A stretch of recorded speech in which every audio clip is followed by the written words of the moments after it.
Les amis, moi c'est M. Hassan, prof de PC. J'aide les élèves avec des exercices d'entraînement, de renforcement pour les amener à mieux comprendre les sciences physiques, donc à travers des exercices. Ce matin, donc, j'ai un exercice sur le mouvement de rotation, comment appliquer le théorème de l'énergie cinétique de rotation. Voilà, donc c'est un exercice, mais pas trop.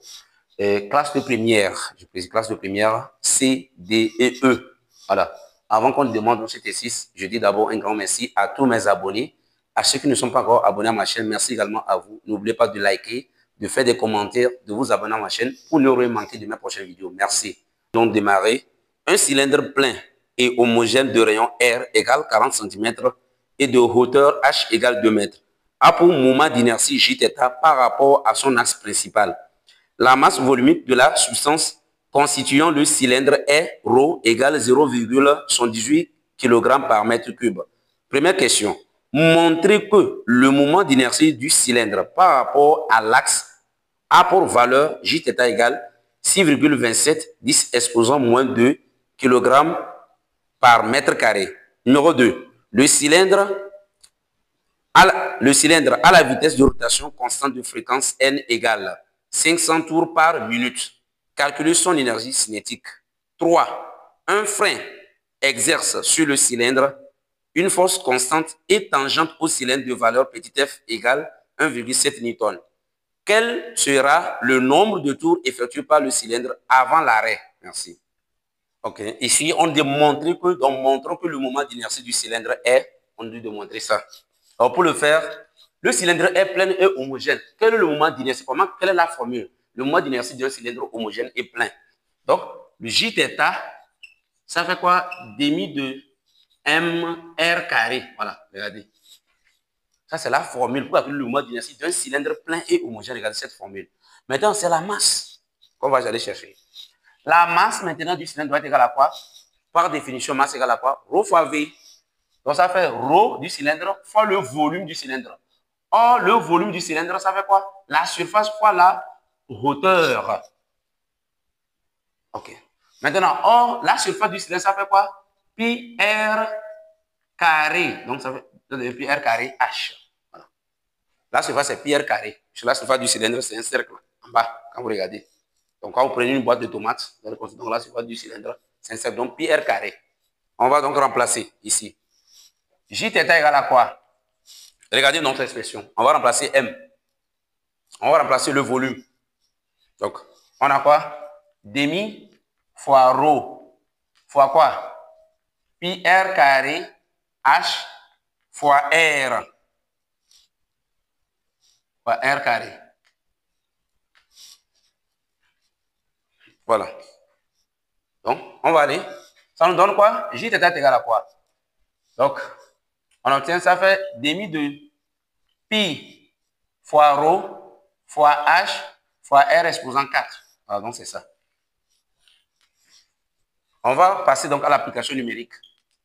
Jθ égale demi fois pi fois rho 0,118 fois H 2 mètres fois maintenant R. On nous a donné 40 cm. Il faut ramener ça en mètres. C'est automatique. Donc, ça fait 0,4 exposant 4. Donc, Jθ est égal à quoi? 6,27 10 exposant moins 2 kg par mètre carré. On va passer donc à la question numéro 2. À la question numéro 2, le cylindre a la vitesse de rotation constante de fréquence n égale 500 tours par minute. Calculez son énergie cinétique. Voilà, maintenant, le cylindre est en mouvement de rotation avec une fréquence de 500 tours par minute. On va ramener ça en tours par seconde, c'est-à-dire, pour ramener ça en tours par seconde, puisque la fréquence s'exprime en Hertz. Hertz, c'est en même temps tours par seconde. Pour le trouver, on fait 500 divisé par 1 minute. Donc, on ramène ça en secondes, ça fait 60. Donc, ça fait 500 sur 60. Donc, vous aurez 8,33. Donc, on va écrire la fréquence n est égale à quoi? 8,33 tours par seconde. Mais la question, c'est quoi? On doit calculer l'énergie cinétique de rotation du cylindre. On va dire calcul de l'énergie cinétique. Calcul de l'énergie cinétique. Nous sommes en mouvement de rotation. n'oubliez pas, si c'est une translation, l'électricité est égale à demi de mv carré. Mais nous sommes en rotation, l'électricité est égale à quoi? Demi de j θ oméga carré. Oméga, c'est quoi? C'est la vitesse angulaire de rotation. Voilà, n'oubliez pas ça. Or, oméga égale à quoi? Ça fait 2 pi fois la fréquence n. Que donc remplacer pour trouver la formule finale avant de passer à l'application numérique. Alors, demi de quoi? J θ, on remplace, ça fait 2 pi n le tout au carré.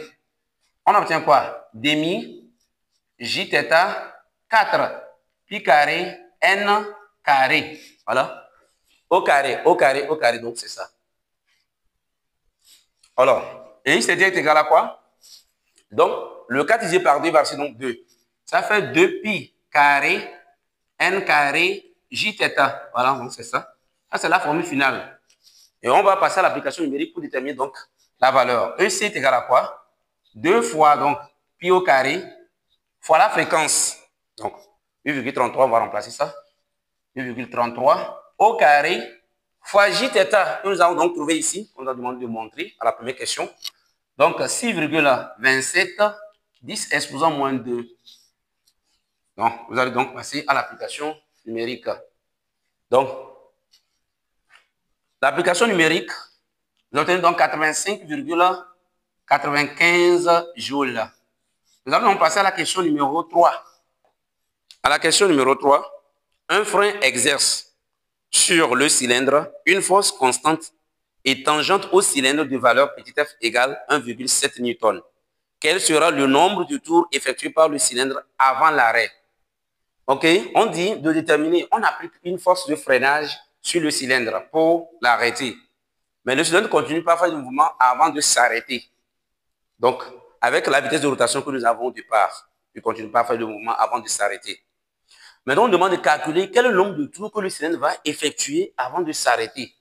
Ici, nous allons appliquer le théorème de l'énergie cinétique de rotation, c'est-à-dire l'énergie cinétique de rotation, donc à la fin, donc finale, moins l'énergie cinétique de rotation initiale est égale à quoi? La somme des travaux. C'est-à-dire, si on va appliquer ça, on va dire quoi? Un demi de j θ oméga f carré. Vous dites quoi? L'énergie cinétique de rotation du cylindre final moins demi de j θ oméga i carré est égal à quoi? Somme des travaux des forces appliquées sur le cylindre. Des forces appliquées sur le cylindre. Voilà. Nous sommes en rotation. Ici, translation, c'est la vitesse ici. Ici, c'est la rotation. Bon, ça, c'est la formule du théorème de l'énergie cinétique de rotation d'un solide en mouvement de rotation. Alors, on me dit que le cylindre va s'arrêter. Le cylindre va s'arrêter, c'est que la vitesse de rotation angulaire est égale à 0. Donc, l'énergie cinétique finale est égale à 0. L'énergie cinétique initiale, c'est ça que nous avons calculé ici au départ. C'est ça l'énergie cinétique initiale. Maintenant, somme des forces. Quelles sont les forces qui agissent sur le cylindre? La seule force, c'est la force de freinage, F. Disons force de frottement. C'est ça la seule force. Or, pour trouver le travail de cette force, on va faire quoi? Ça fait un moment de cette force fois l'angle de balayage, θ. Donc, on va écrire ça.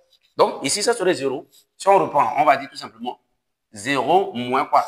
0 pour dire que l'énergie cinétique finale, puisqu'il va s'arrêter, donc ça fait 0. Moins l'énergie cinétique initiale. Initiale, c'est ça. Voilà. Donc, on va dire moins EC est égal à quoi? Travail. Travail de force de freinage. Donc, petit f. Travail du petit f. Or, travail d'une force en rotation, ça fait un moment de cette force fois θ. Donc, ça fait moment du petit f fois l'angle de balayage. Voilà, donc c'est comme ça. Or, l'angle de balayage θ, ça fait quoi? 2 pi fois n. C'est comme ça, on va remplacer. Et au moment de cette force, comme c'est une force qui oppose au mouvement, puisque aussi le cylindre tourne dans ce sens, lui, il a la peau donc arrêter. Donc, c'est dans le sens contraire. Alors, son moment, ça fait le moins négatif. On va dire quoi? Moins l'énergie cinétique initiale que nous avons calculé, c'est ça ici, est égal à moins petit f fois le rayon. Voilà. Fois maintenant θ. Ça, c'est le moment de cette force-là. Donc, ça fait 2 pi n. Maintenant, c'est ça que nous veut. N là, c'est le nombre de tours effectués. Alors, n est égal à quoi? Donc, les moins là, on obtient quoi? Ça fait l'énergie cinétique divisé par quoi? divisé par 2 pi R fois quoi? F. Voilà, regarde la formule. N est égal à quoi? Donc, on va, en application numérique, on va remplacer. Ça fait 85,95 divisé par 2 pi fois 0,4 fois 1,7. Donc, c'est ça. On va passer à l'application. On trouve quoi? Donc, le cylindre va effectuer 20 tours avant donc avant l'arrêt. Il va donc effectuer 20 tours. Nous sommes donc arrivés à la fin de notre exercice. N'oubliez pas de liker la vidéo, de partager le lien, de m'écrire en commentaire et de vous abonner à ma chaîne pour ne rien manquer de mes prochaines vidéos. Merci beaucoup.